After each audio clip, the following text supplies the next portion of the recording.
I am standing in a field, and if you look behind me you'll see something that's become a ubiquitous part of modern life: a helicopter.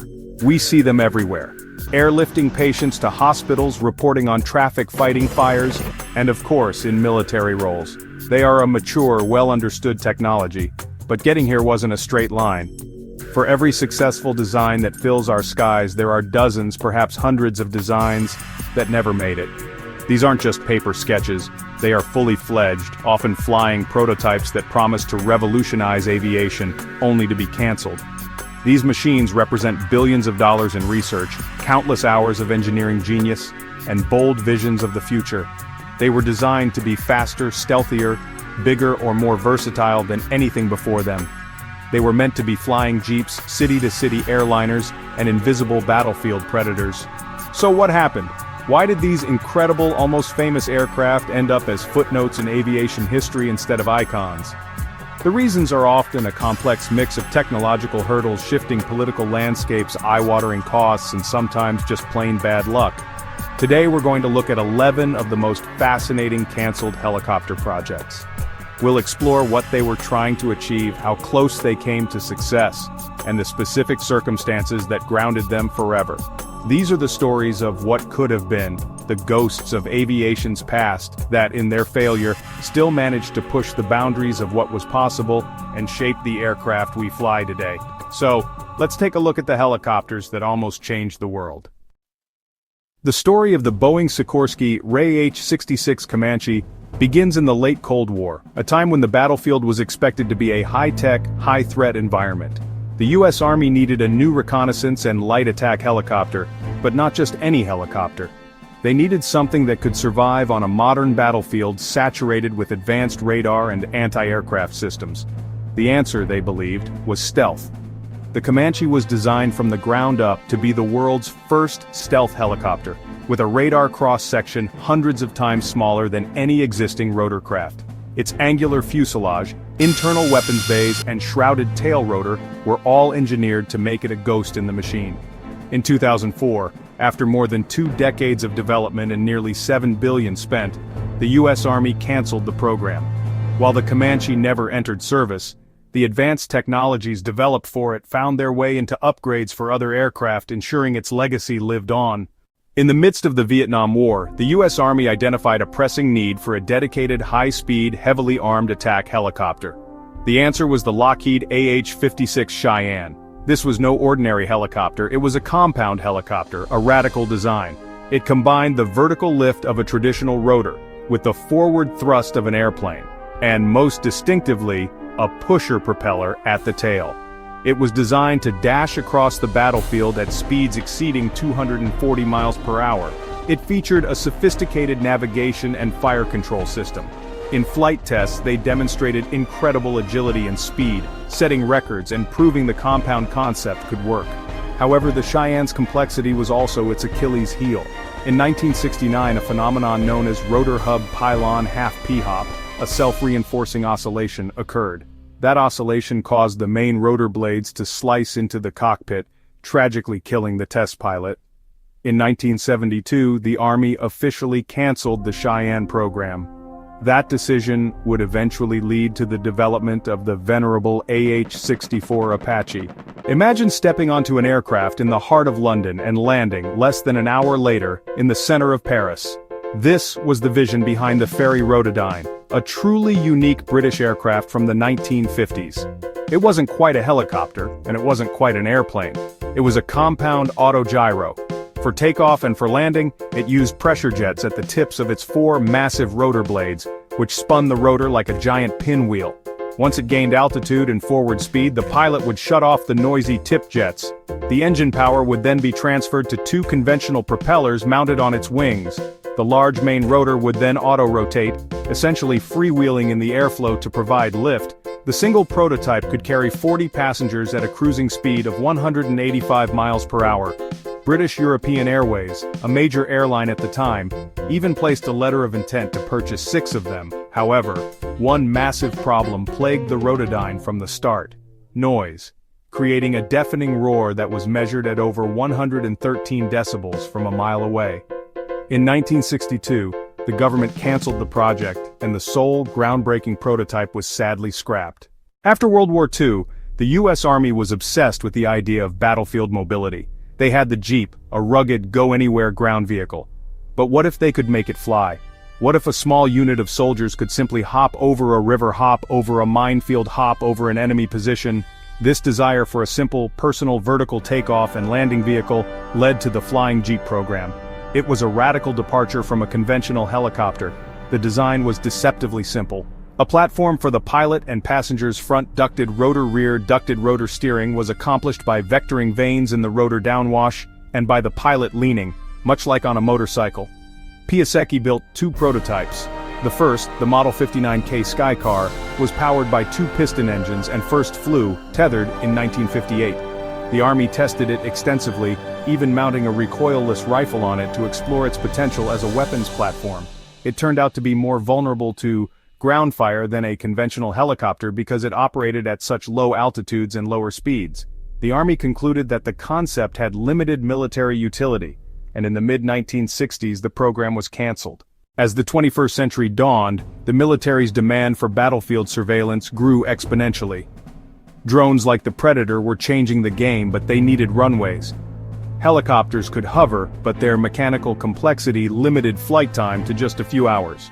DARPA wanted the best of both worlds: an unmanned helicopter that could stay airborne not for hours but for days. The key was its revolutionary rotor system. Unlike conventional constant-speed rotors, the A160 used an optimum speed rotor. An advanced computer continuously adjusted rotor speed, slowing it for high-altitude flight, slowing it for long-endurance flight, speeding it up for aggressive maneuvers. In 2008, one prototype completed an 18.7-hour unrefueled flight. It also proved it could operate up to 20,000 feet. The military saw it as a persistent eye in the sky, but despite its successes, the Hummingbird was complex and temperamental. In 2012, after more than a decade and hundreds of millions invested, the military decided to pull the plug. When you hear the name Black Hawk, you almost certainly think of the ubiquitous UH-60. But before that famous aircraft, there was another very different Black Hawk, the Sikorsky S-67. This was not a troop transport, it was a sleek, privately funded prototype for a high-speed attack helicopter, with a slender tandem-seat fuselage that looked more like a fighter jet than a helicopter. It featured small wings for extra lift at high speed and, most uniquely, speed brakes on the wing trailing edges that could be used for rapid deceleration or enhanced maneuverability in a dogfight. Yes, a helicopter designed to dogfight. In flight testing, the S-67 reached speeds of over 230 miles per hour, executed nimble aerobatic maneuvers.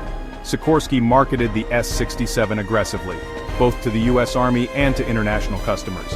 The Army, now looking for a simpler alternative to the complex Cheyenne, tested the S-67 in 1972. Tragically, the S-67's story came to an abrupt and disastrous end.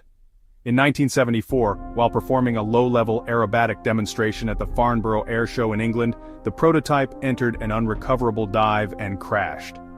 The investigation concluded that the maneuver, a roll started at too low an altitude, left no room for error or recovery. With the sole prototype destroyed and the U.S. Army already moving forward with its new advanced attack helicopter program, Sikorsky had no choice but to terminate the S-67 program. The composite contender, Boeing Vertol Model 360. By the 1980s, the use of advanced composite materials, like carbon fiber and fiberglass, was revolutionizing the aerospace industry, making aircraft lighter, stronger, and more aerodynamically efficient. Boeing Vertol, a company with a long history of helicopter innovation, decided to apply these new materials to an entirely new rotorcraft design. The result was the Boeing Model 360, a private venture intended to serve as a technology demonstrator. Its entire airframe and rotor blades were constructed from composites. This resulted in a significant weight reduction. It featured a tandem rotor layout, a signature of Boeing Vertol designs. It also incorporated a glass cockpit with multifunction displays. In testing, it achieved a top speed of 214 knots, or about 246 miles per hour, making it one of the fastest helicopters in the world at the time.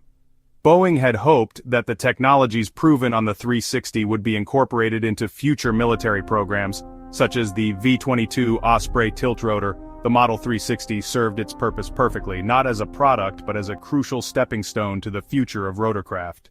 The British heavy lifter, Westminster. In the 1950s, the concept of the heavy lift helicopter was still in its infancy.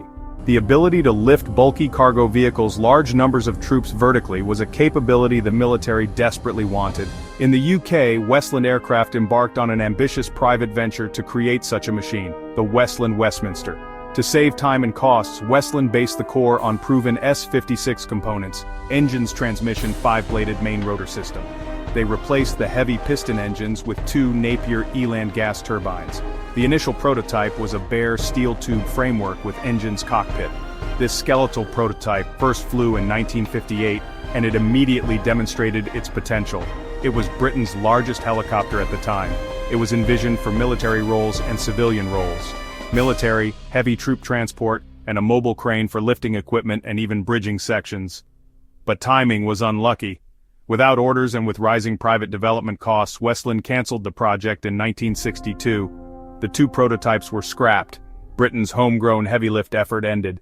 The story of the Bell Model 609 and its unbuilt military variant is a tale of shifting priorities, It begins with the Bell Augusta BA-609, a civilian tiltrotor aircraft.